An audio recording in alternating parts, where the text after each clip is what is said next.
All new tonight at 6 o'clock, prosecutors want bond revoked for an Alexander High School teacher facing some really serious sex crimes allegations involving teenagers or involving students. 11 Alive's Cody Alcorn has been following this case against Maris Nichols from the very beginning. So, Cody, why do prosecutors want to send her back to jail?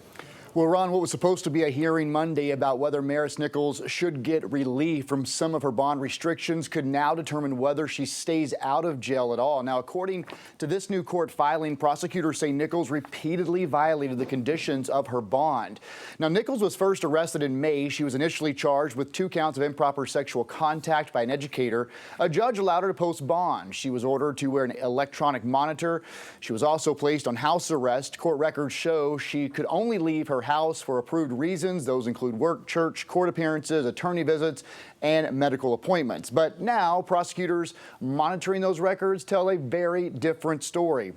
They allege Nichols committed 38 curfew violations and 47 inclusion zone violations. That is 85 total violations in just 27 days.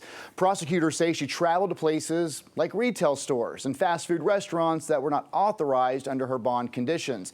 The state argues the alleged violations are especially concerning because the case involves alleged sex crimes with minors, including her own students. Prosecutors now argue Nichols cannot be trusted to follow court orders, and they want her returned to the Douglas County Jail until her trial. Now, all of this comes after the investigation grew from initial charges where the DA alleges she had sex with a student in her classroom closet at Alexander High School. It was on video, and a second time in a driveway of a home. Since that allegation, a second student has come forward alleging he also had sex with her at a golf course in a vehicle. Her charges include grooming, child molestation, improper sexual contact, and tampering with evidence. Now, a judge will have to take these 2 requests to consider on June 29th.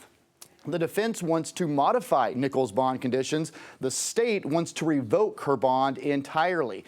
Now, that hearing could determine whether she remains free or she is handcuffed and taken to jail during that hearing. I'll be in the courtroom on Monday and let you know what happens. All right, Cody, we know you've been following that. Thank you so much for this update.